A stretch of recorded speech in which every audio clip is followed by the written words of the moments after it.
Hey there. Good morning, everybody. I want to welcome you here to Prog Monster. My name is Murph. I am the host of this show. This is a show dedicated to progressive rock and other forms of rock music. So, we're here today to start a new series for the month of April. This will be an episode every day, pretty standard. We've been doing this I think I've continued along this now for about almost a year without missing a month. I went through a while there where I wasn't doing them, but it's been about a year, maybe more than a year. But anyways, I hope you've enjoyed the last series that went in March. It probably was no big surprise who came in first at the end. But this one will be handled a little bit different. So first, the title of this series is My 30 Favorite Rock Bands that have a touch or a bit or some prog influence in their music. So instead of ranking these from my least favorite to my most favorite or worst to first or whatever you want to call it, I've decided to put them in the order that I think they have progressive influence. So they won't be exact, but I kind of went by percentage. So I looked at them and said, yeah, they're about 15%, or they're about 20%, or they're about 30%.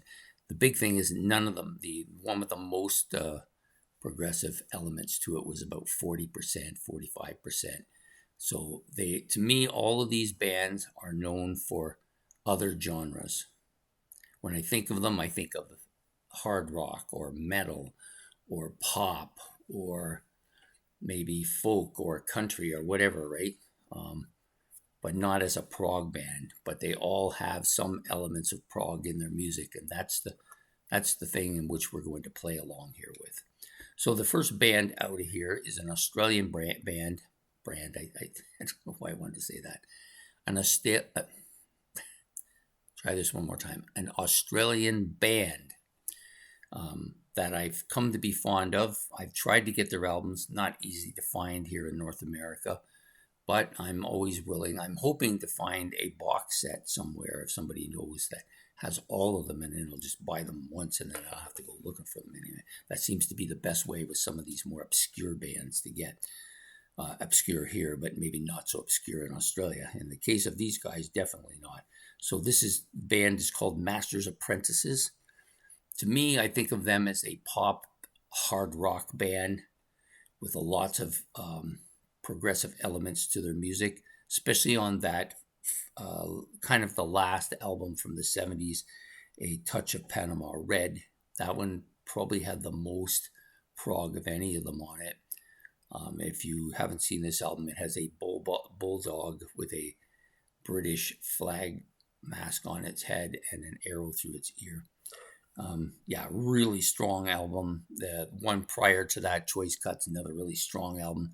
Not as familiar with the first two or the one that they released much later in 1988. Very well put together band. I think this band was just a victim of circumstances and really didn't get their just due because of circumstances that happened to them as a band.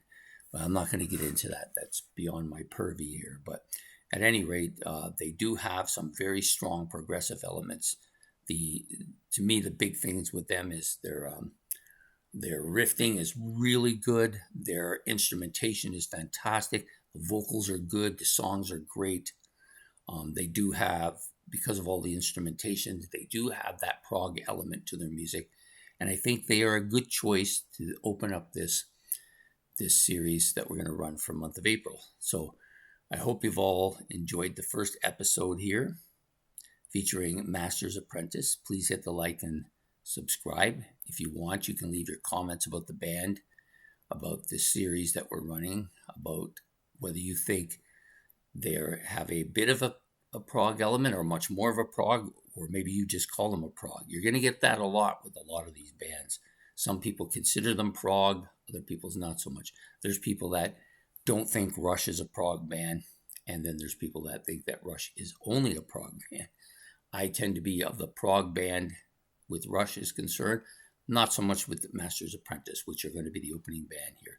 So anyways, I hope you enjoyed this. Please don't forget to like and subscribe, and we will see you tomorrow with episode 2. So take care and have yourself a good one. Goodbye.